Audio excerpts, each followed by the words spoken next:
and I will begin with my statement and will be joined by Senator Markey shortly. We are here today to discuss how the Small Business Administration, the SBA, can expand and support investment in our nation's small manufacturers. Last week, the committee examined how the Small Business Investment Company program could help channel more private capital into American manufacturing.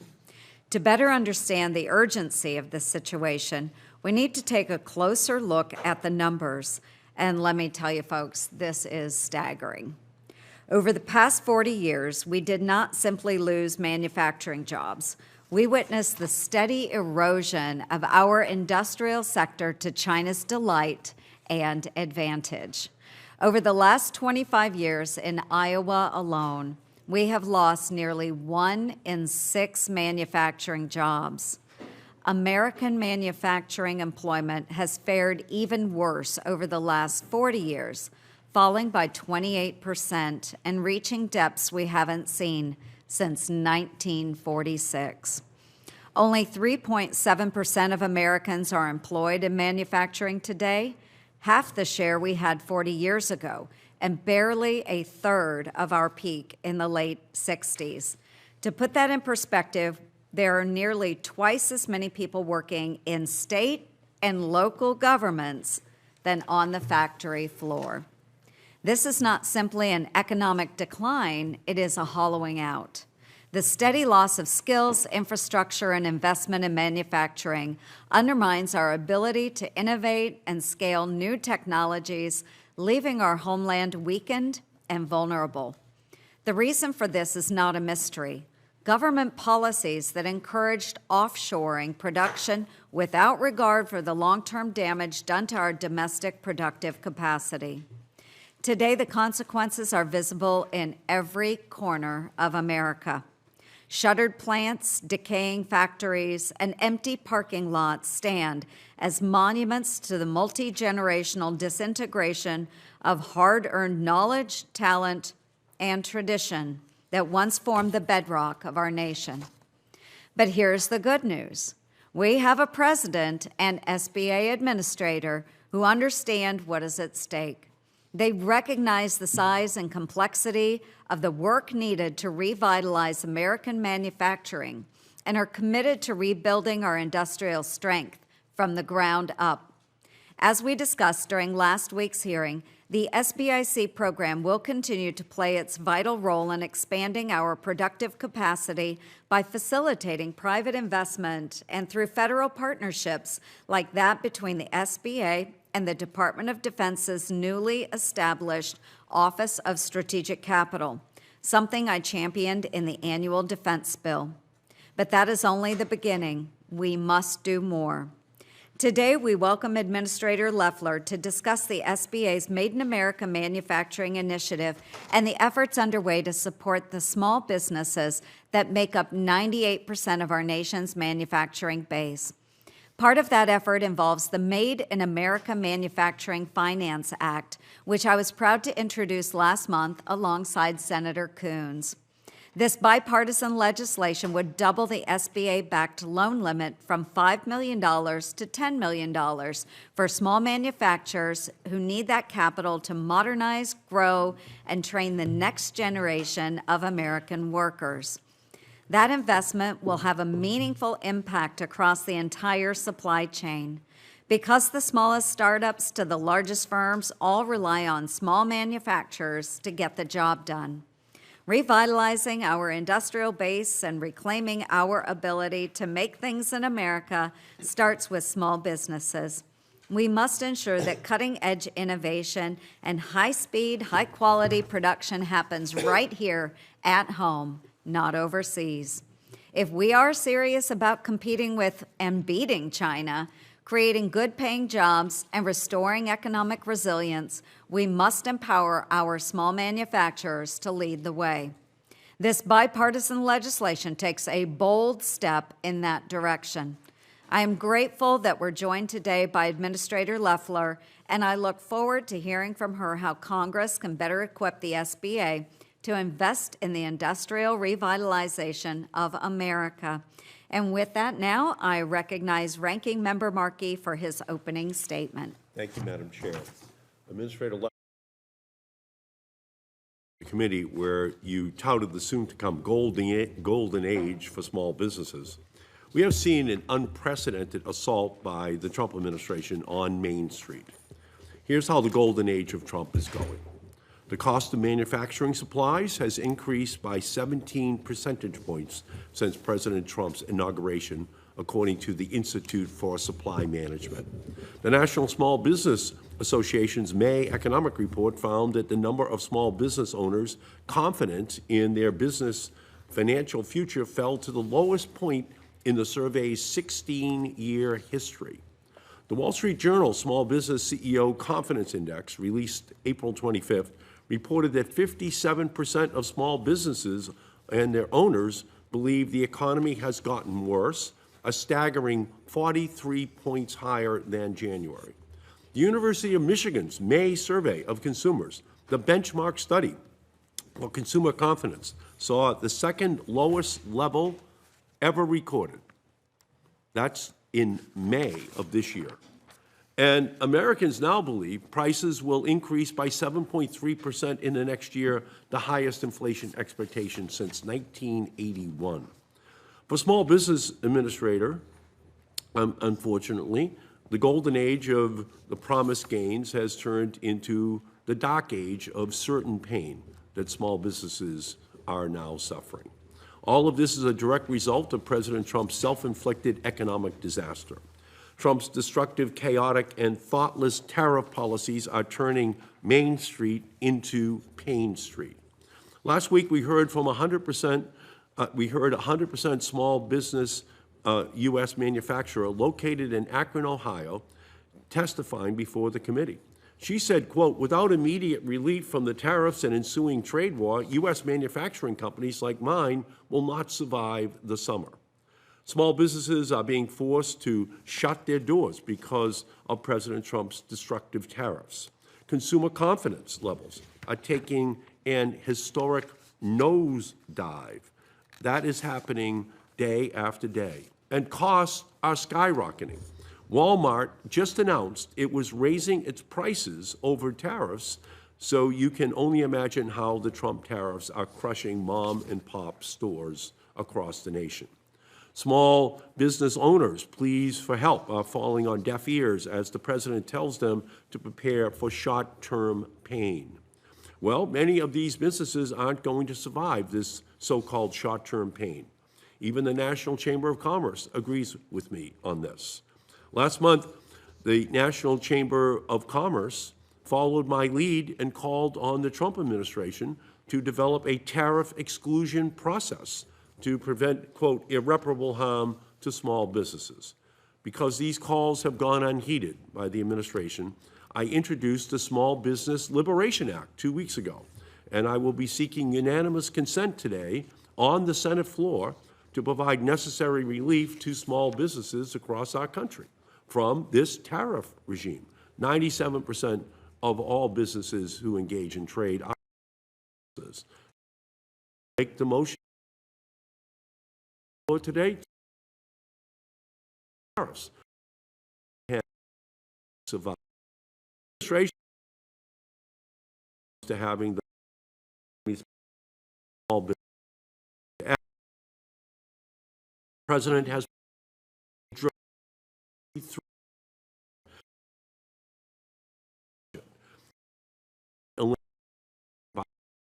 such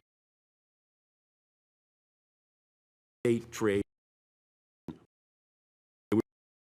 100 centers.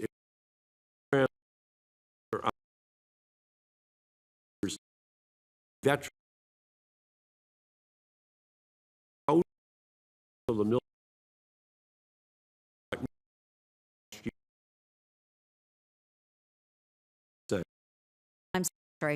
She served as the Georgia and had an over 3 the financial services and technology industries.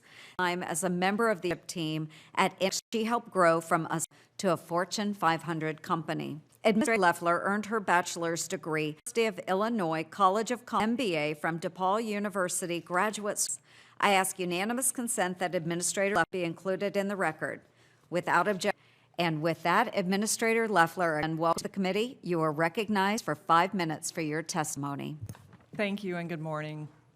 Chair Ernst, Ranking Member Markey, member historic action to rebuild American industry, bring back American jobs, and restore our economic independence. The Made in America Manufacturing Finance Act of 2025 will do exactly that. By doubling our 7A and 504 loan caps for small manufacturers, representing the first SBA loan limit increase in more than a decade, this bill will supercharge the return of American manufacturing, empowering job creators with needed capital to onshore production and rebuild critical supply chains. These firms represent 99% of all manufacturers in the U.S., and they are critical across every industry, from aerospace, defense, and agriculture to electronics, transportation,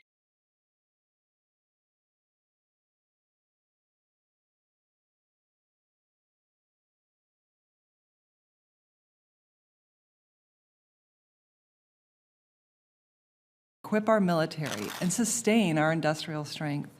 Thanks to President Trump's fair trade, pro-growth economic agenda, demand for American goods is rising, and small manufacturers are stepping up to meet it. In just the first 100 days, the SBA has seen manufacturing loan approvals increase by 74% in our 7A loan program compared to the start of President Biden's term. Our producers are hiring again, investing again, and growing again, but they're ready to do more.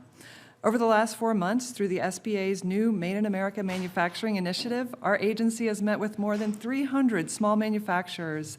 Access to capital is one of the most consistent concerns I hear, no matter what district, industry, or state I travel to.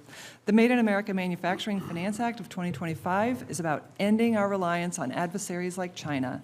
It's about forging a stronger, more resilient economy powered by American workers. And it's about unleashing the full power of the private sector to rebuild American industry from the ground up in every state across our nation. I'm so grateful to our House and Senate leaders for introducing this critical and timely bipartisan legislation, because delivering opportunity to American workers and industry is a very unifying objective. With our nation poised for even greater prosperity and opportunity in the months to come, now is the time to meet the moment. Since January, President Trump has cut core inflation to its lowest level since 2021. He's secured over $10 trillion in private sector investment. He's delivered more than 500,000 new jobs while deregulating after the last 4 years of massive bureaucratic expansion. And he's brought dozens of countries, including China, back to the negotiating table for fair trade deals. Our economy is spring-loaded for growth, especially on Main Street. And I'm pleased to report that the SBA has never been more prepared to help small businesses lead the America First economic comeback. When we arrived, the SBA was bloated and dysfunctional, weighed down by a work-from-home bureaucracy that promoted a partisan political agenda. The Biden administration presided over unprecedented levels of fraud and 4 straight years of failed audits. Our flagship 7A loan program was mismanaged to the tune of $400 million in negative cash flow in just 1 year. Oversight and accountability had broken down, along with any sense of fiscal responsibility to taxpayers. Common sense had left the building, along with our workforce. That era is over, and it is a new day at the SBA. I come to this role with 3 decades of private sector experience building small businesses and helping them grow. I quickly set out about streamlining operations, enhancing accountability, and ensuring that small businesses had the resources they need to thrive. After reviewing the agency's financials and operating metrics, we launched a full-scale reorganization to right-size the SBA back to pre-pandemic staffing levels.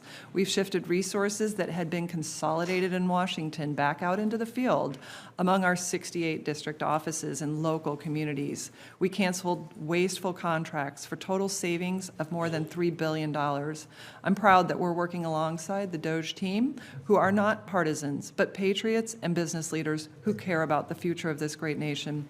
We also took urgent action to restore the financial integrity of our core loan programs by reinstating lender fees and restoring underwriting standards, eliminating the do-what-you-do criteria that had put taxpayers on the hook for billions of dollars. And we implemented new identity and citizenship verification protocols to ensure that loans only go to eligible businesses, not illegal aliens or fraudsters. We made it a top priority to depoliticize this agency and end the era of picking winners and losers based on race or ideological beliefs, replacing our nation's strong tradition of free enterprise instead. We eliminated DEI mandates, terminated the Green Lender Initiative, and withdrew SBA from voter registration schemes. And we began relocating SBA offices out of sanctuary cities that refuse to enforce federal immigration law. At the same time, we're helping rebuild American industry through the SBA's Made in America Manufacturing Initiative. We're backing the legislation to give small manufacturers additional capital. And just yesterday, we introduced a first-of-its-kind onshoring portal to help small businesses find American-made supply chains and partners.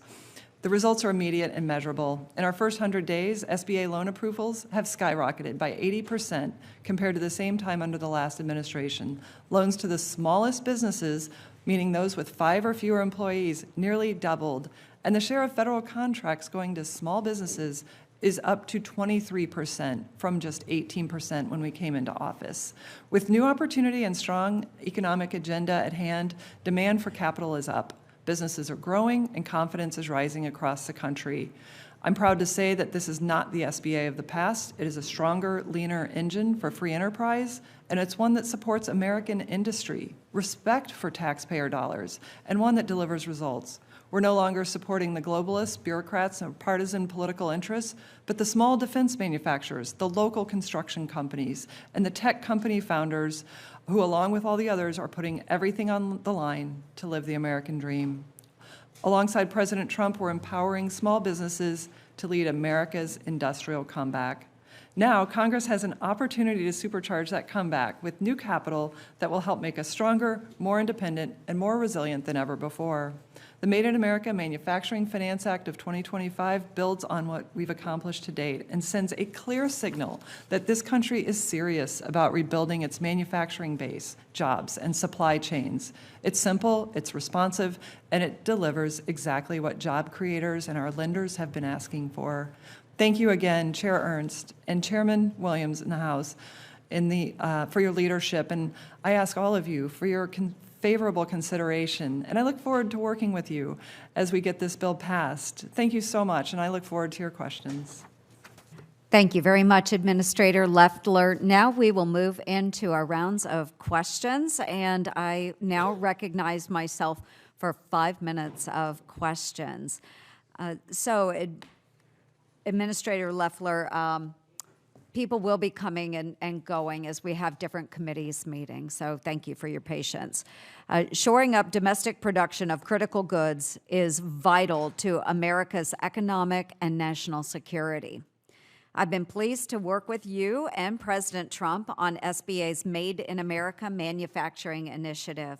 As I described in my opening statement, I introduced the Made in America Manufacturing Finance Act along with Senator Chris Coons and House Small Business Committee Chairman Roger Williams to increase the SBA-backed loan limit from $5 to $10 million for small manufacturers in the 7A and 504 loan programs. Why are higher loan limits necessary to grow our manufacturing capacity here in America? Chair Ernst, thank you for your question, and I'm grateful for your leadership on a bipartisan bill, and hope that we can earn the support of the entire committee, given the importance. What we've seen as I've traveled the country, meeting with hundreds of small manufacturers, which, by the way, manufacturers under 500 employees represent about half of our productive capacity in America, is what I'm hearing is access to capital is critical. And particularly as we open export markets, those longer lead cycles are going to require more capital. But the facts are we haven't raised loan limits for about 15 years.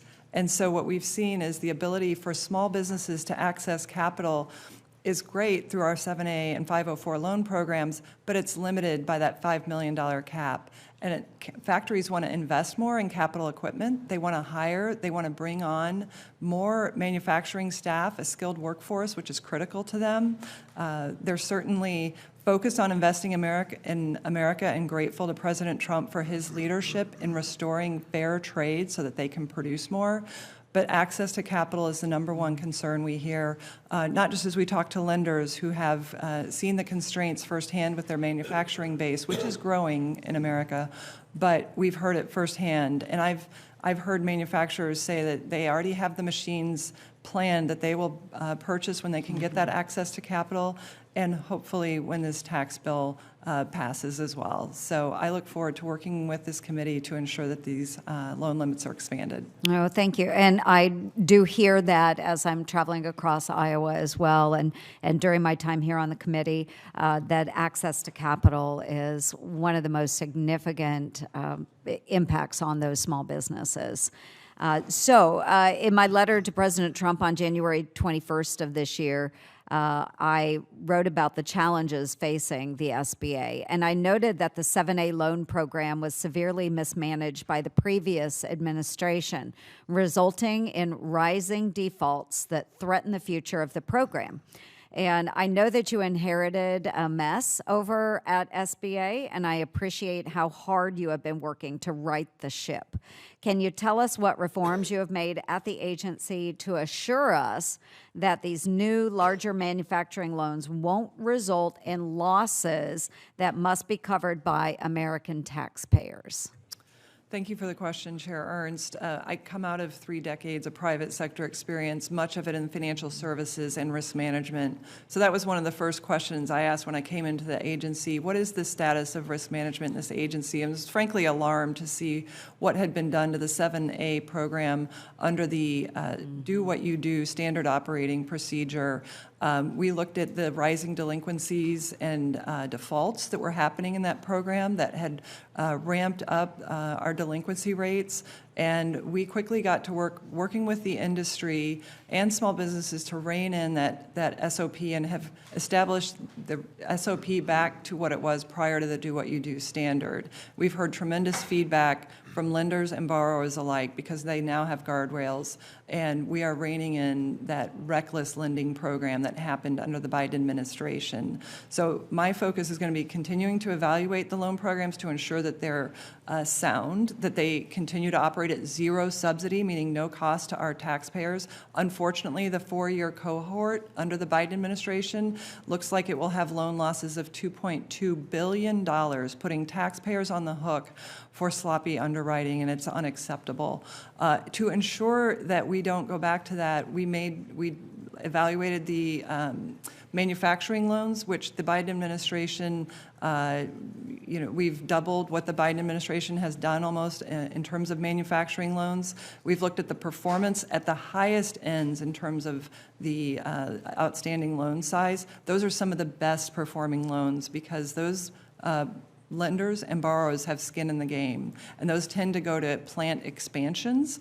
And so we've done some back testing on this. We've tested also the fee levels to ensure that the fee levels are sufficient and that the loan programs don't go against the zero subsidy mandate that we have from Congress. So Right. I feel very good about the program and look forward to demonstrating that performance. Thank you. And I love that you said no more sloppy underwriting. And I truly appreciate it. Thank you, Administrator. Next, we will move to Ranking Member Markey for his questions. Okay. Thank you, Madam Chair.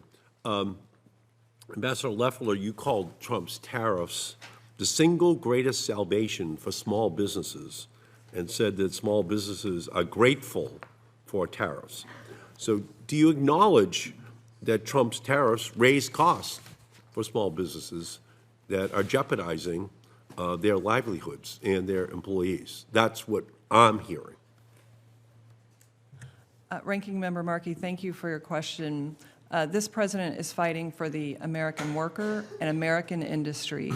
And what we're seeing is that President Trump's entire economic agenda is counterinflationary, and tariffs have been imposed against our small business unfairly, tariff and non-tariff trade barriers, disadvantaging not only our small businesses, So in the but our short workers term, in the who short have term, 5 million who in the have short lost their term, have the jobs. tariffs increased costs for small businesses in the United States? No, Ranking Member Markey, They have not. No, core inflation for 2 months in a row have fallen to 4-year lows, and under I'm talking about President for Trump's small. first I'm talking about. administration in I'm talking about 2017, for we small. had I'm talking record about small low businesses. inflation. Have they increased it for small businesses? The No, cost. that's not what we're seeing at all in the field. Okay. In fact, what we're seeing is that small businesses are investing, as evidenced by the 80% increase in loan volume compared to the prior administration. So we see small businesses investing There's not to an grow. 80%. There has not been an 80% increase from January 20th to today in investment. That is absolutely inaccurate. Just saying that that's is absolutely. That is absolutely not accurate. So I just want to tell you, Ranking here's Member what I've Markey, heard there's from. been Here's what I've 80% heard from increase small in loan businesses volume in for small business Massachusetts. lending. It is absolutely not true. Here's what I've heard from small businesses in Massachusetts. A small coffee shop in Chatham is worried rising costs will drive customers to bigger businesses.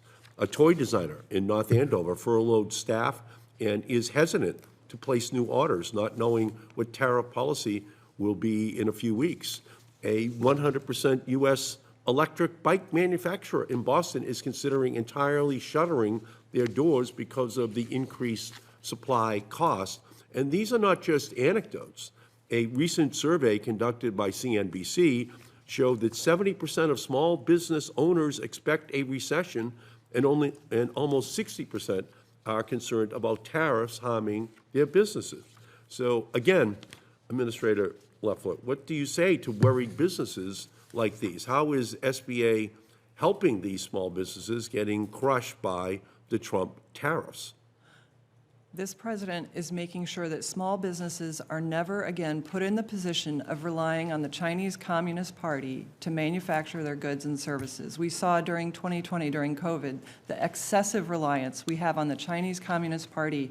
I suspect manufacturers at home are delighted to hear that this president is fighting for them. I've certainly heard that with the hundreds of manufacturers I've walked on the floors with since I've been in this job. They are thrilled this president is fighting for them. And I've heard Well, I'm firsthand going to give you that the another. unfair I will trade give you. I will policies, give which you are another documented. example. When a witness last week, sitting right where you are, Julie Robbins, who is an owner of Earth Quaker Devices, a 100% USA-based manufacturer, told us that when she asked SBA for help with alternative domestic suppliers, SBA offered her a product that cost 17 times more than her current supplier.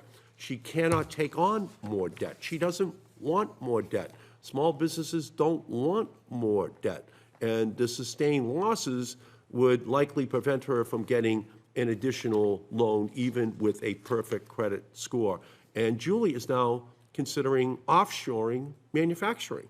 So SBA should be supporting our small businesses, making sure they can continue to manufacture in the U.S., not encouraging offshore manufacturing. Senator, And I'm let me pleased just to- ask one can I quick just question. add that we yesterday announced the Make Offshoring Great Again portal that connects small businesses to 1 million onshore production facilities, and this is the first Well, of its again, kind the ever. example we had last week was a 17 times higher Well, this is for all price. small businesses So now to explore, for the first that time was- ever, using tools available to the private sector that we've made free of That's- cost that for the is- small that- businesses. Let me ask So- one final question. Has Doge had access to personal or sensitive small business information at SBA? Senator, I've been very pleased to work with Doge. They are complying with all laws. Have they had access No, they- to personal or no. sensitive small No, business Senator. information? No, Senator. They have not had access? No. Okay, thank you. Thank you, Madam Chair. Okay, and just for clarification, Administrator Loeffler, I believe you said that 80% increase was in SBA lending to 7A. small businesses, right, through the 7A loan program. Correct. So could you restate that again so that we hear you clearly? Yep. The increase in small business lending through the SBA's 7A loan program compares the first 100 days of President Trump's administration to the first 100 days of the Biden administration. That's what I thought you said. So Are you thank you. comparing that to the final 3 months of the Biden administration? She No. just clarified. No, she did right? not. No, No, she she did not. She just did while you were visiting. The- Would you please restate? Yeah, the loan Administrator data for the Loeffler? SBA's 7A loan program relates to an 80% increase in loan volume for President Trump's first 100 days compared to President Biden's first 100 days. Right, but that is unfair because he was in the middle of the recession that Senator, he with all had due just respect, inherited from loan Trump. volume's up The only last fair year. comparison is to the last 90 days of Biden and the first 90 days of Trump. Okay, so that number of 80% is She- completely Year irrelevant. over year, loan volume is up Completely too. irrelevant. So she was giving statistics, and I appreciate those statistics. So next, we will move to Senator Hickenlooper for 5 minutes of questions. So you are recognized. Thank you, Madam Chair. As someone who I was a small business person, I had an SBA loan. What is the average length of process for a loan? So when I did it, it took about a year, 11 and a half months. My understanding is it takes about 8 to 12 months now. Senator, first of all, thank you for your leadership in small businesses. I commend all of our small business leaders for what they do for Main Streets. I will say that the loan process has improved because we've re-strengthened the SOP back to what it was, making it more predictable for our lenders. No, I get that, and I admire that, and I admit that, but you're giving us statistics of the first 100 days and saying you've given all these loans got completed. Those loans were all started under Biden. And if you look at Biden's first 100 days, those loans were all started by President Trump in his previous administration. So to say that they're up 80% is flipped. In other words, those loans take at least 6 months to close. So you're closing loans that were started by Biden, and he was trying to close loans at a lower number that were started under Trump. But these are actually based on closings. No small business would close on a loan that they didn't believe that could invest and grow in their business. So the closing rate during the term is incredibly important. It's a vote of confidence. No small business is going to take out a loan if they don't believe the conditions would support its The improvement. number of That's why we're here today, closings, is to and talk I about appreciate that, but the expanding number of closings is based on how much work has gotten, how many you've got in the pipeline, and that all happened in the previous administration. I worry also, like Senator Markey, in terms of the cost of tariffs to small business. All I hear about when I'm in Colorado is that they can't find, it's not just the components of what they're putting together, their entire supply chain is at risk. And again, raising the caps on the 7A, I think that's a great thing, but that mostly helps larger small businesses. The little guys are struggling. It took me 4 years before I was able to qualify for an SBA loan. We've got a lot of outdoor recreation industry in Colorado. It's really all across the country now. It's a $1.2 trillion industry. And they're kind of freaking out. If you look at the running, hiking, hunting, fishing, boating, kayaking, so much of that industry, and it's a very broad industry, but a lot of it is apparel and footwear. And when you talk to almost every one of them, they are largely manufactured in Asia, not so much in China anymore. They're manufactured in Vietnam and Cambodia and Bangladesh. I mean, people have been moving away from China like crazy over the last number of years, last 6 or 8 years. The margins are too thin to really genuinely imagine we're going to bring back both the supply chain and the actual manufacturing in the United States. The margins are paper thin, and it seems like a more useful thing to do would be to work with the Caribbean, what they call CAFTA, but it's the trade association with in the Caribbean, or with either Mexico or Canada, more likely Mexico, for some of this, footwear and apparel. Is that something you see in the future? Senator, what I see in the future is advocating for American jobs and American industry, which is exactly what President Trump is doing. This is why small towns like I'm from, a town of 600, have been hollowed out because of the loss of manufacturing. You may not think a job making socks is a good job. I just met a manufacturer last night at a small business roundtable. They love their job. They love their factory. It's a small factory. They do great things. It's textiles made in America. We have microchips being made in America now. We can make things in America, and this narrative that we can't make things here affordably is absolutely demonstrably false, and it's not about big manufacturers. I've been to great manufacturers with less than 50 employees who will benefit from this upsized loan No, I get it. I am a small business person. I am born of that ilk, and I am part of that ilk. But everyone I talk to is in a state of terror that they feel they will not be able to get through this whatever is 18 months. It could be 2 years, 4 years. When you're looking at, even if we go to a 10% tariff, for truly small businesses, that is an unsupportable burden. It puts their entire business at risk. It's something they've, in many cases, have worked their whole lives to get the opportunity to start and to create, and now suddenly they're going to get the rug pulled out from under them for something they have no control over. And I'm not sure I see the benefit of that 10% tariff, which essentially it's got to be paid in raising prices or lowering your sales. You're just going to have to raise enough prices and accept the fact you're going to have those lower sales. In either case, the public's going to pay for it one way or another, either have less things to buy or a higher cost. And to what purpose, right? To do a big tax cut? I'm not sure. I don't see the benefit. Senator. Thank you. If you'd like to respond, Administrator. Yeah. Our small businesses have been the victims of unfair trade policy for decades. They have had to compete against unfair non-tariff and tariff trade barriers. We have to level the playing field. It's absolutely fair to them. But the number one thing I hear right now is small businesses need Congress to pass this tax reform, this tax cut bill. And that is the number one thing, small businesses. That would be an immediate tax increase that would raise taxes on small businesses higher than what small businesses in China pay the Chinese Communist Party. So that is the number one thing I hear. I understand there are short-term impacts during this critical period of negotiation with 75 countries that is going to make trading fair for all, and these small manufacturers are delighted that they're finally going to be able to compete on a level playing field. Okay, thank you, Senator Hickenlooper, and thank you for mentioning socks. We do make socks in one of my very small rural Iowa towns in northeast Iowa. We have a sock manufacturer. Do you have in a Colorado, sock manufacturer? Love it. Smart War. Sock Wars. And I will now recognize Senator Hirono for 5 minutes. Thank you, Madam Chair. The SBA is one of the smallest administrative agencies. Isn't that the case?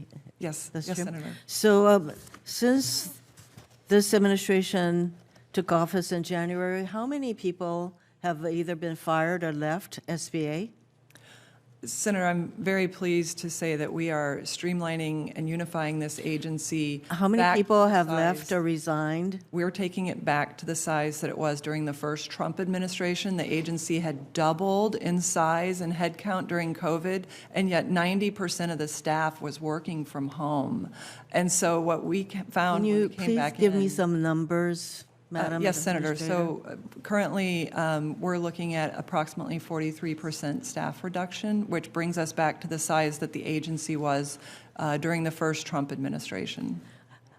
I'm just getting percentages. I'd really like to know the numbers that you're talking about. So right now, we're looking at roughly 2,700 staff reductions.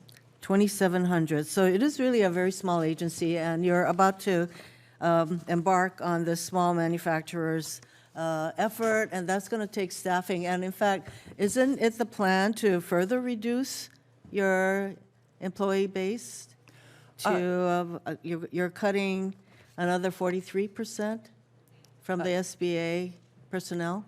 Well, Senator, I've been in the job about 3 months. We'll continue to evaluate the agency, but the beauty of this agency is it is a public-private partnership with our lenders, over 1,000 lenders across the country that deliver our loans. So it's a very scalable agency, and it had doubled during COVID. We no longer are running COVID origination loan programs, so the staffing, we had customer service representatives that were costing us roughly $50 million a year. Madam They had Administrator, 2 hours of work You know, per the day, point 2 hours. the point I am making is that if any of the initiatives that you are announcing will take personnel, and at the same time as you're pursuing these initiatives and looking at your 7A loan program, and you have a president who wants to shove the student loan program, which is over $1 trillion in student loans, 43 million people, borrowers into your small shop, it's kind of mind-boggling to think that you're going to be able to do all this. Another question. Is it your testimony that the confusion surrounding President Trump's on-again, off-again tariff decisions is going to help small businesses? Is that your testimony? Yes, Senators. President Trump is the first No, president that's- to fight that's all for I small need to know. businesses, for Main Street, So when I for hear American from small industry. businesses in my community that it is because of the tariffs that there's so much uncertainty in their businesses that they believe that they're actually going to get hurt. You have Walmart saying that they're going to need to charge higher prices because of the negative impact of these tariffs.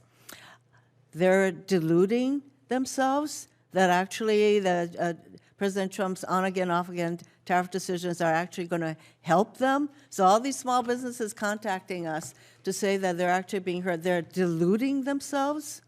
Is that Senator, your view? It's not to overlook there could be short-term impacts. The biggest change with tariffs is we're going to be able to compete on a level playing field based on the 400-page Sadly- document by the U.S. Trade Rep. that has Sadly, been excuse me, unfairly President Trump can executed. say all he wants, these are short-term impacts, but that is not the view held by most economists and other people. Senator, we So lost there will 5 be million long-term jobs negative impacts of across this tariffs. country. Thank you, due Madam to Chair. Hollowing out of our manufacturing. Thank you.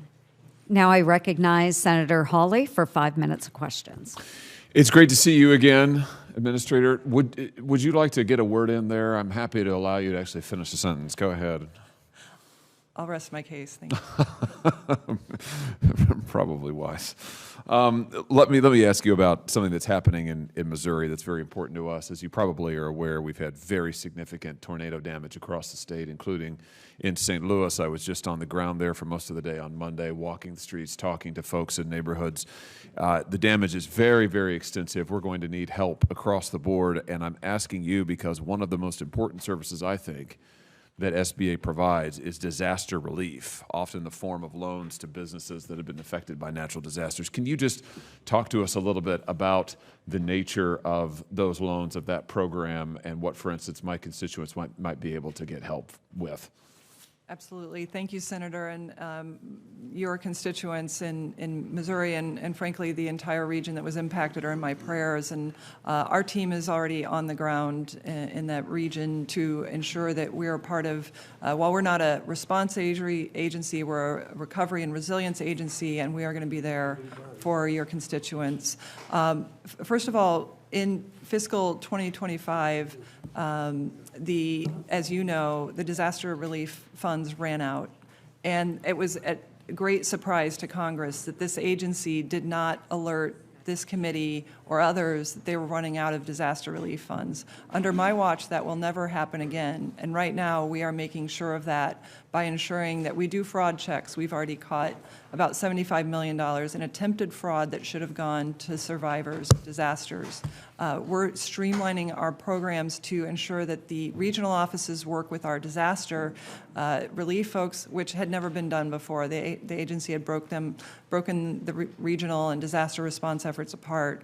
We're also looking at the first 100 days of President Trump's loan volume to ensure that that's being delivered quickly. For example, in California, we delivered $2 billion in relief within the first 100 days already surpassing what was delivered in all of Biden's last year. So we are on top of it. We have 400 disaster assistance specialists in the field right now, servicing dozens of disasters across the country, and we will be right there alongside of you to ensure that your constituents are served. That's terrific to hear. I know that homeowners who are located in a declared disaster area are eligible to apply in many cases for SBA personal property loans, which I think go up to $40,000, and SBA real property loans, which can go up to $200,000.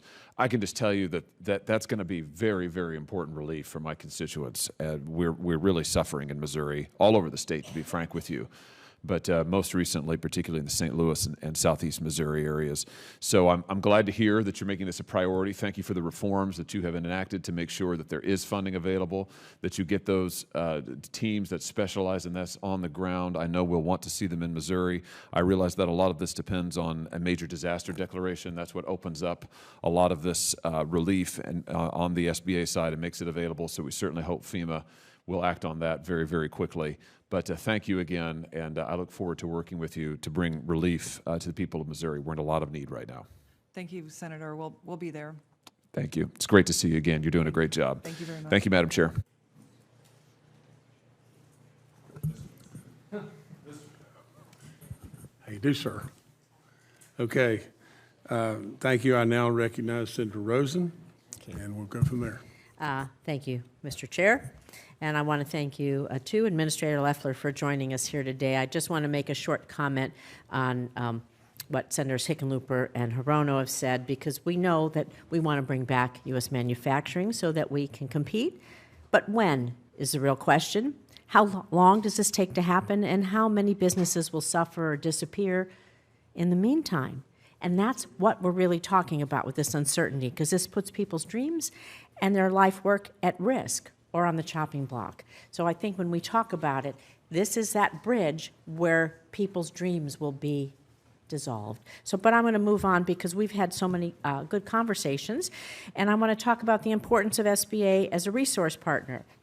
Because SBA's impressive networks of Veterans Business Outreach Centers, Small Business Development Centers, and Women's Business Centers, we know that they provide critical support to small businesses across the country, having counseled more than 744,000 small businesses and supported over 1 million jobs in 2024 alone.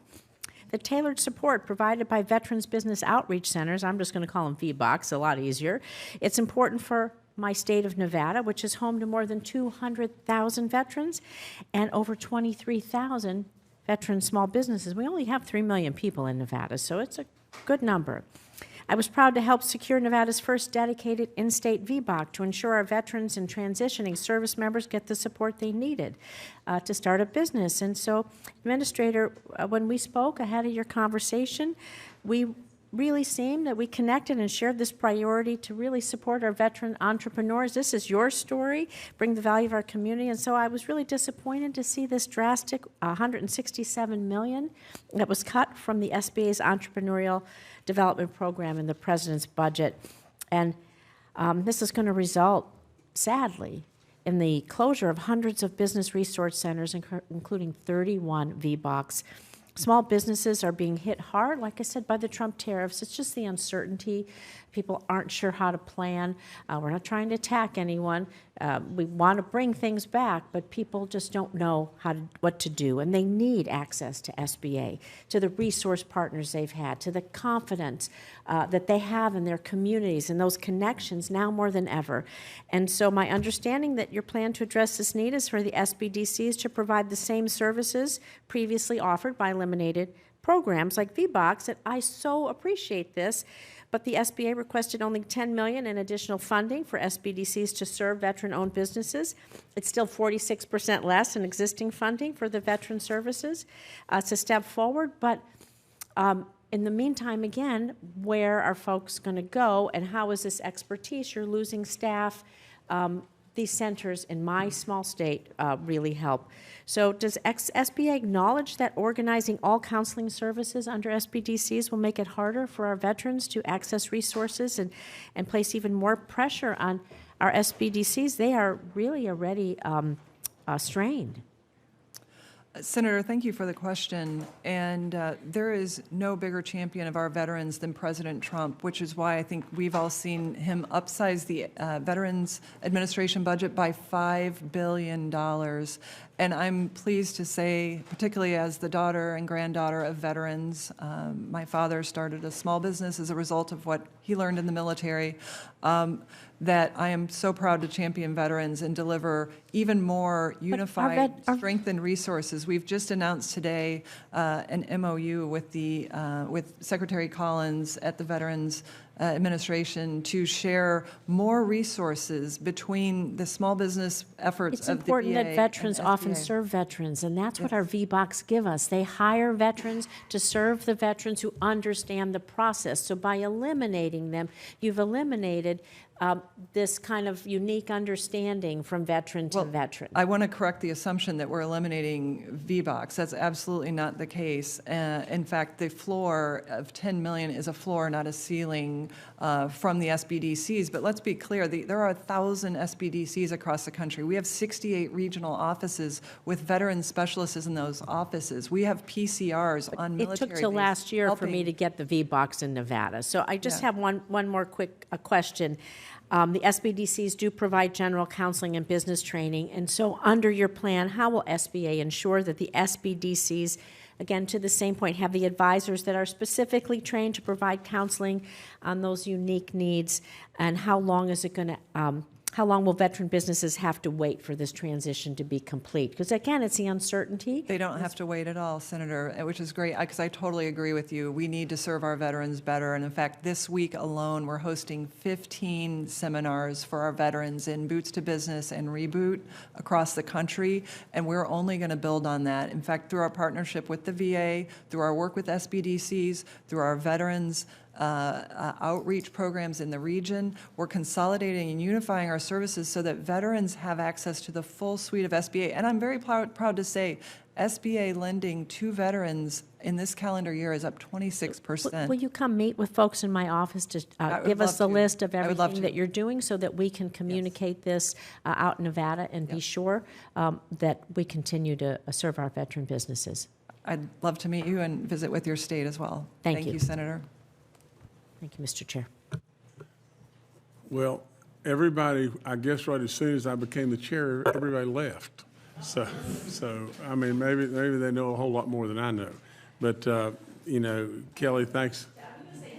Well, thank y'all for staying. I mean, thank you so much and everything. But I guess I've got to recognize myself now for a few minutes. And so, you know, and if Kelly, if you'll allow me again to call you Kelly. Please, Senator. Yes. I absolutely adore the job you're doing. You're doing fantastic work. And God knows this country needs manufacturing to come back to the United States. I mean, when it really boils right down to it, my little state of West Virginia is all about small business and all about opportunities and especially about manufacturing. And so it is so important. But I've got to tell you this story real quick. Think of forestry just for a minute. Think of our trees and what they give to all of us. In West Virginia, our hardwoods in only West Virginia clean up an equivalency of 21 coal-fired power plants a year. You know, if I could be a little bit corny, I would say we need to go give our trees a pat on the bark because they do so much for us, it is unflat believable. But now all of our industry just went away. All of our, for the most part, all of the cabinetry or the flooring or the furniture is gone. And just think what we do. Now let me just be as quick as I can be. But think what we do. We cut a tree in West Virginia. We cut a third of our growth in West Virginia. The trees are growing 3 times faster than we're cutting them. And then what happens is they fall on the ground. And then a small grade fire goes through our forest, and all of this carbon that's frozen in this right here, right now, it's frozen in this. All of it goes right into the atmosphere. What do? We cut a tree, we dry kill it, we put it on a truck, emissions go. We haul it to the port, we put it on a boat, emissions go. We take it to Vietnam, we make something out of it, back on a truck, back on a boat, back on another truck, and it ends up in Macy's. The whole time, we're losing our jobs, or we've lost our jobs. We're creating more and more and more of a problem because when we make it, this stays right here. It is amazing.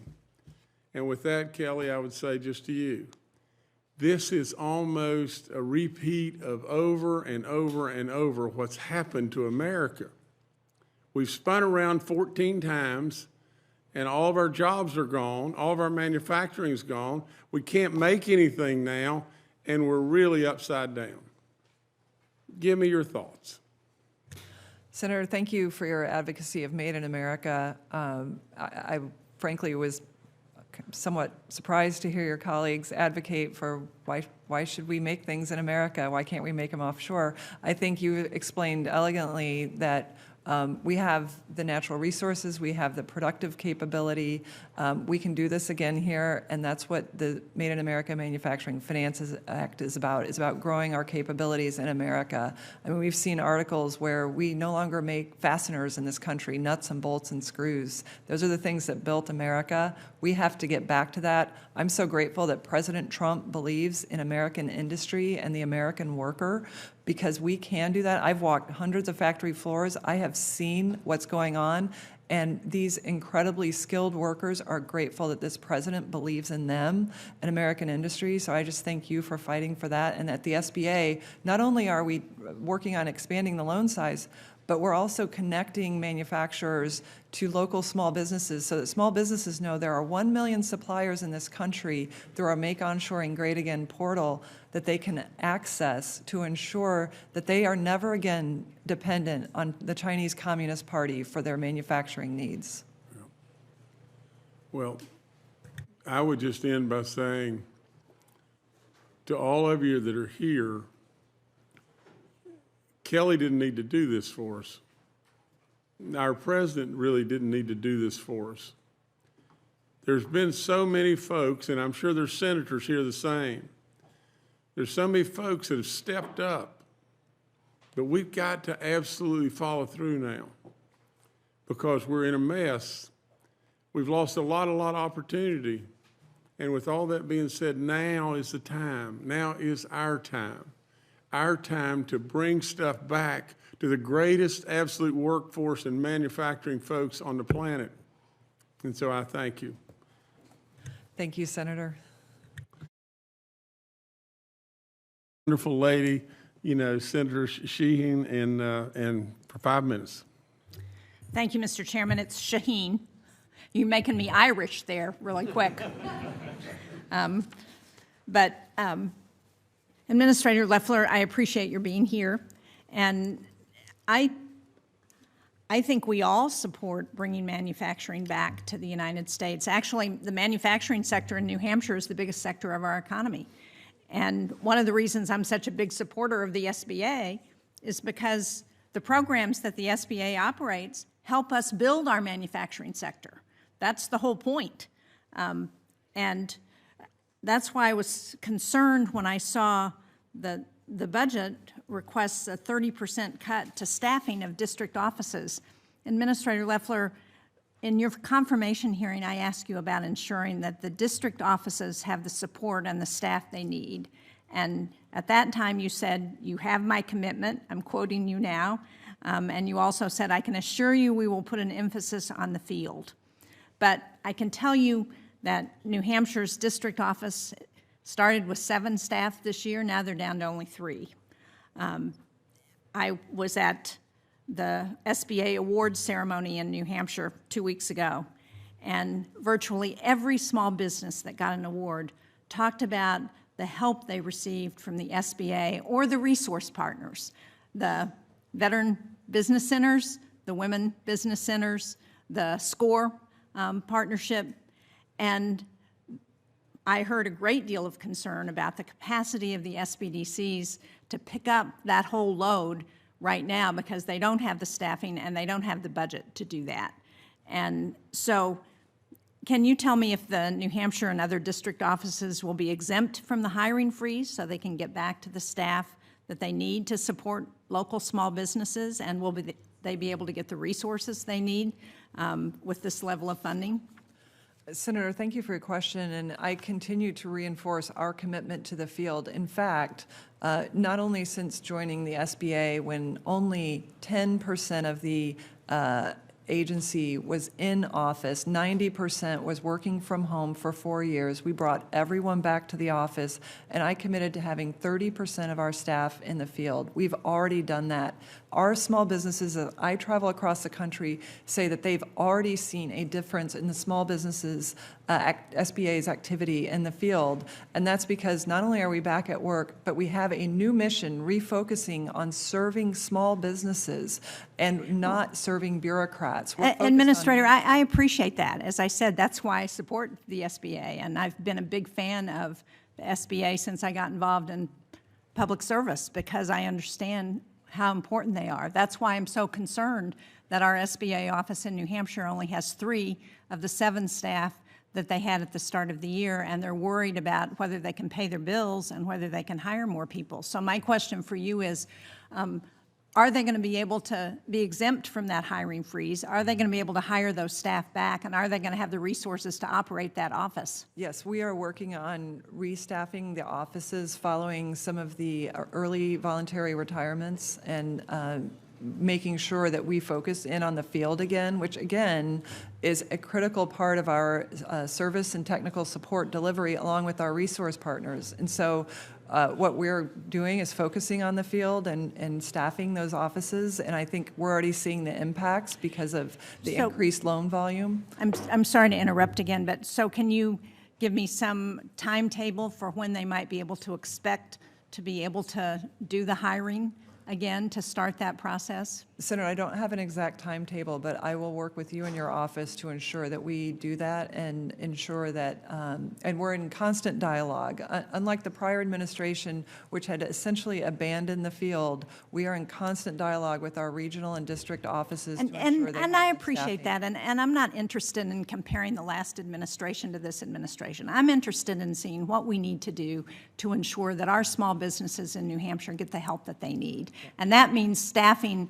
the Small Business District Office. It means ensuring that those resource agencies that are so critical have the help they need. And it means making sure that the programs that work for business are operated. One of those programs is the STEP program, the State Trade Expansion Program, which I introduced back in 2010 as part of the Small Business Jobs Act. And Chair Ernst and I have worked on making some changes to make it work better. I think it's really important because 95% of markets are outside of the United States, and only about 5% of our small and medium-sized businesses do business outside of the United States, as you know. This is a program that, again, has really made a difference for small businesses in New Hampshire, where we do a lot of exporting and we're trying to do much better. So that, again, is why I was surprised to see that that program got zeroed out in the budget request. Can you tell me what's going to replace it to help our manufacturers and small businesses get into international markets? Senator, the number one program we can have to get into international markets for all small businesses is fair trade. That's what President Trump is fighting for. When we have fair trade, we do not have to pick winners and losers through grant programs to determine who gets to export and fight the massive tariff and non-tariff trade barriers that all of our small businesses are faced with today. So my focus is in ensuring that everyone has access to export markets and ensuring that through our international loan and trade export loan programs, that they can have a sustainable loan program and not hopefully compete for limited resources with a state-based grant that has a lot of bureaucratic costs, delays, and complexity compared to just competing on a level playing field with fair trade. Well, Administrator, I'll tell you what that fair trade is doing in New Hampshire, because I visited a bakery in Darien, New Hampshire, that was started over 25 years ago. It was started to address sugar-free baked goods They do 85% of their business with Canada. They used to have 25 employees. Now they have 2 because the president's tariffs have put them out of business. And I've visited multiple businesses in New Hampshire who are being put out of business by these tariffs. So while I appreciate that that's the president's idea for how to help small businesses, we have a lot of small businesses in New Hampshire who are not being helped by those tariffs. And so what I want to know is what SBA can do to help those small businesses to compensate for the impact that those tariffs are having on them. Senator, and that's my question. Thank you, Senator, Mr. Chairman. respectfully, we're a little bit over. Does the senator yield? I'm finished. Okay, the senator's finished. I yield 5 minutes to myself. Administrator, great to have you here. If you'll remember, I like to brag about having been a small business owner. My father was a small business owner. My grandfather was a small business owner. Several of my children are small business owners. It's clear the economy of Utah is deeply resting on the shoulders of small businesses. So we value what you do and the importance of what you do. There's been a lot of discussion recently and today about President Trump's Liberation Day tariffs. I've had a chance to travel my state, and I think it's fair to say that the tariffs do have a disproportionate impact on small business. They don't have the same resources that larger businesses do to sustain those. They don't have as many different options with supply chains as they do. And I'd never try to outguess the president and his negotiating style, but also the uncertainty of they're on, they're off is also very difficult on our small businesses. And I'd just love to have you maybe comment on what we can be doing for our small businesses in this environment and what your advice is to small businesses and kind of what they can expect. Thank you, Senator. And I was pleased to have the chance to visit your state and travel around small Yes, business. and we'll get you back when I'm there. But That thank would you be for great. going. Yeah. That would be great. There's so many great small businesses and workforce development programs taking place, so I commend your state and the business-friendly environment. The SBA is squarely focused on serving small businesses through all the challenges that they face and the opportunities they face, and fair trade is certainly one of those opportunities. And what we just discussed was the availability of now potentially looking at export markets where small businesses have been shut out of too many markets globally. But one of the biggest things we can do is strengthen our supply chain by making more of our components and parts and materials in America. That's why we're having this hearing, is to support the Made in America Manufacturing Finance Act. And it's a bipartisan effort to ensure that after more than a decade of not raising loan limits, that small businesses, which comprise most manufacturers in America, can have access to investing in that incremental CNC machine, hiring those workers, expanding the plant where they've heard foreign countries come in and say they want to manufacture in America, thanks to President Trump's fair trade policies. We've also announced a Make Onshoring Great Again portal, which provides access to small businesses. It's a resource of about 1 million production and manufacturing facilities in America that is searchable by small businesses to see if they can source more of their supply chain in America. And so it's through innovative efforts like this, expanding access to capital, understanding that there are more resources onshore than we might recognize, and then ensuring that they have access to our technical resources and loan programs to fulfill the potential that this administration is bringing with $10 trillion in investment. And frankly, the biggest thing I hear too is the upcoming tax cut bill. That's small businesses' biggest concern right now, is that they not be subject to a massive tax increase. So, we would love to work with your office to hear any other ideas. But right now, I think small businesses appreciate that President Trump is fighting for them to level the playing field, and so that we can make sure we can have Made in America and ensure that small businesses are no longer dependent on the Chinese Communist Party for their production. I think it's hard to find a small business in Utah that doesn't want President Trump to be not just successful, but wildly successful. I think there is a lot of patience among our small businesses.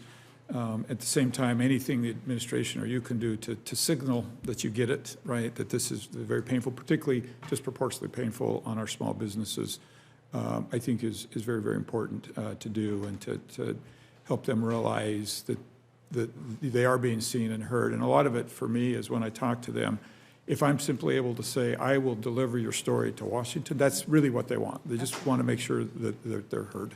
Absolutely, Senator, and we are the voice for small business, and we know that the president there's no greater fan of small business than President Trump. He's fighting for them. That's what fair trade's about.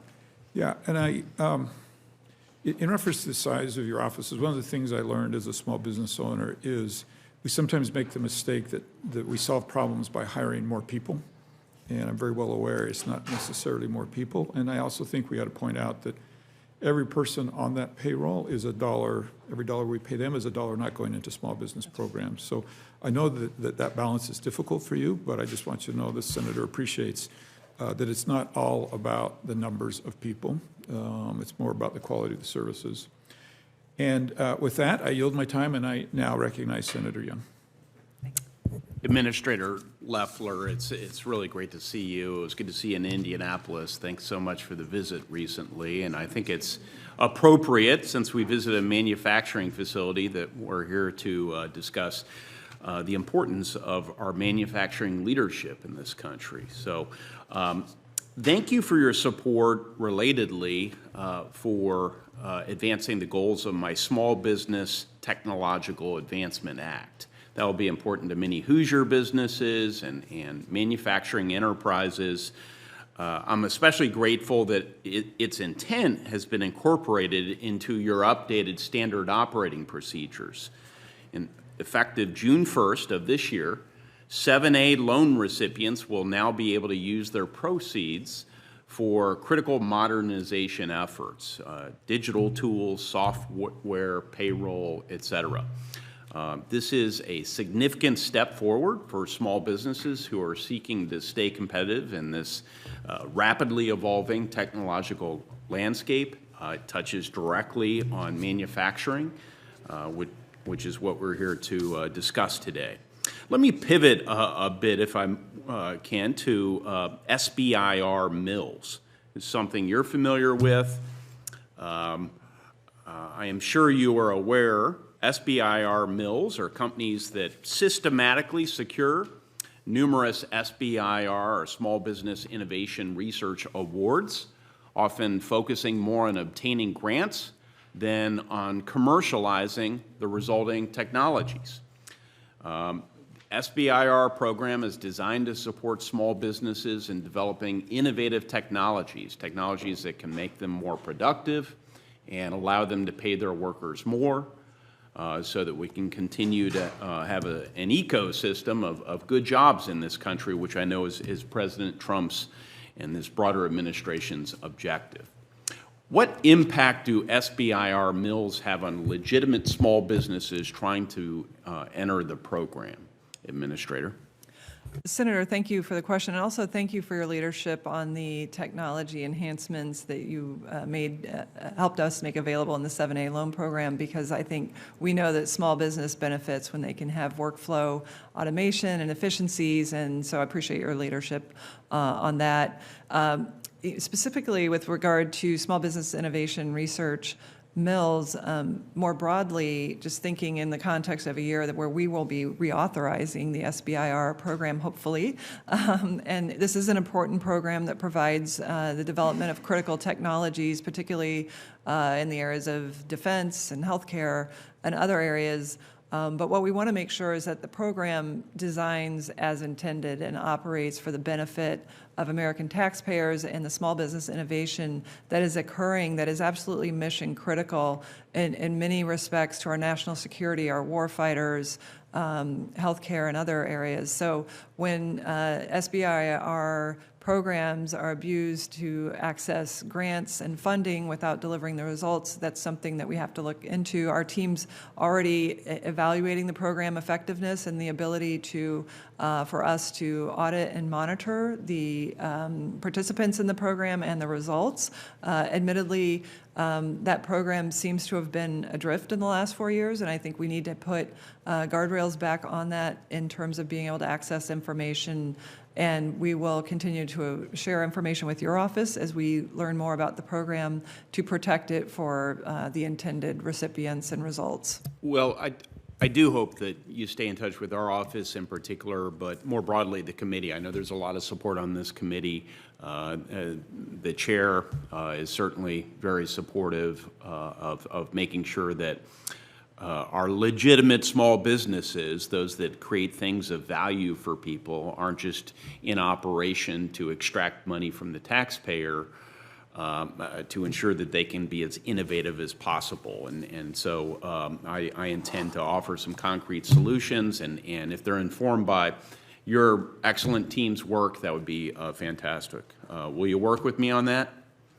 Senator, I look forward to working with you and this entire committee and appreciate the committee's leadership in thinking through that process. Thank you. I guess the last thing I would ask as my time runs down here, Administrator, just pivoting to cybersecurity, something very important to me as a member now of the Intelligence Committee. How does the SBA assess and prioritize cybersecurity risks?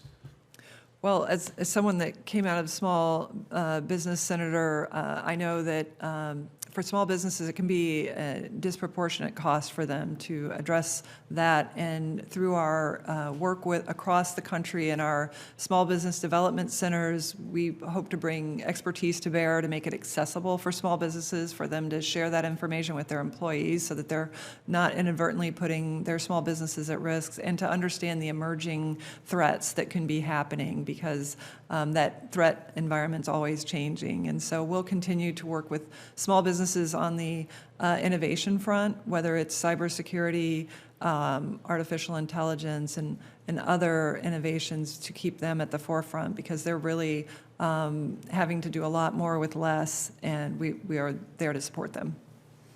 Thank you. Chairman? Thank you. The chair now recognizes Senator Houston for 5 minutes. Thank you, Mr. Chairman. I would like to thank you, Administrator Loeffler, for being here today. Thank you very much. I know that you have been traveling the country on the America Manufacturing Initiative and Made in America. I always say, as a representative of Ohio, that you can't do Made in America without Made in Ohio, although my friends from Indiana would feel the same way, right? Because we're such a big part of the supply chain for our economic and national security, because you have to make it here. You have to be able to make it here in times of crisis if we're going to secure our national security and provide for our economic security. And I will also mention that as I've been talking to Ohio manufacturers, particularly small businesses, they raise this in the context of China and tariffs, that they have no recourse if their items are, if their patents are violated, if their products are stolen. And that's something that I know that you, and led by President Trump, care a lot about. And so I would encourage you to continue to be a strong voice for that. But I will want to touch on the 7A loan program. As I have learned, as I look at manufacturing, I've learned that a lot of small manufacturers over the course of the Biden administration saw that fewer loans were being made in that sector. Saw a drop of nearly 2% in the number of loans that were given to manufacturers. Manufacturers, in my experience, need the loans almost as much as anybody because of the capital costs involved in manufacturing, particularly with the new technologies in the additive manufacturing space. Super important for them to be able to finance the new technologies that will add to manufacturing. Just your thoughts on that program, and then anything that you might want to share that you've learned from your tour in the space that I've talked about as you've been traveling the country.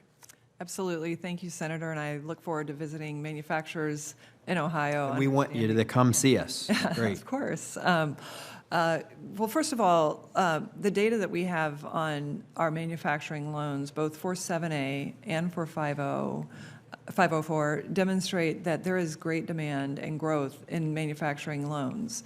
And we've seen a 74% increase in the 7A loan program relative to President Biden's first 100 days.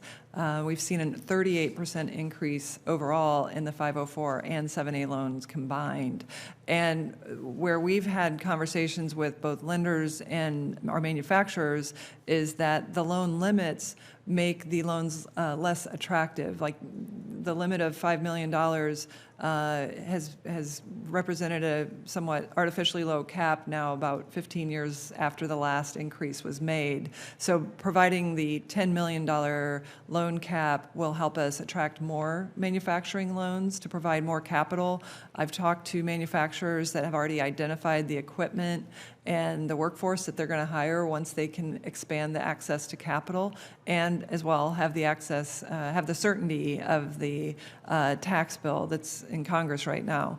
So we feel that manufacturing is spring-loaded in America. We see manufacturers extremely bullish on the opportunities. They've heard from, as I've gone around this country, they've heard from domestic contacts and international contacts that more people want made in America. And so we see tremendous need for workforce as well. And that's been an effort that, following the conversations we've had with manufacturers, is that we've ramped up our focus on a skilled workforce.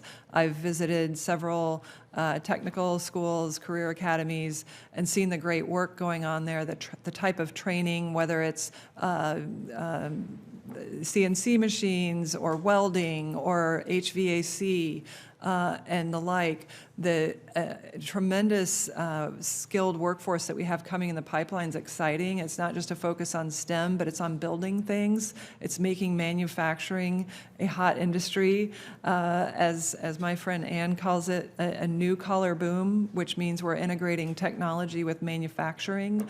And we see tremendous demand for those jobs, and it's a great path and really addresses the challenge we've had in the last 30, 40 years where our working communities have been just hollowed out and decimated due to the loss of those jobs. We're going to rebuild those in this country, and I think the SBA is going to be a part of that. Yeah, I would just, in closing, share with you on the workforce side of things that we are seeing a resurgence in this country of more high school students graduating career ready through the tech schools, through career tech education in their classrooms, and through apprenticeships, a growing desire for more students to see that as a more cost-effective pathway into the workforce. But I also caution that in a lot of states we have a demographic problem, that we literally have more people between the ages of 55 and 64 than we do between 15 and 24, which means that we're going to have to be great at this if we're going to supply that high-tech workforce and manufacturing workforce for the future. Absolutely, and we'll be focused on training and retraining as well, because we know that there's a great skilled workforce out there that is ready to get back to work, so we'll be focused on that. Thank you, Great. Senator. Thank you for being here today. Thank you. Thank you. I want to thank our Administrator Loeffler for being here with us today. I ask unanimous consent that the record of today's hearing remain open for 2 weeks for members to submit questions, revise and extend their remarks, and submit additional information into the record, and without objection, so ordered. With that, the Committee on Small Business and Entrepreneurship stands adjourned. Thank you so much.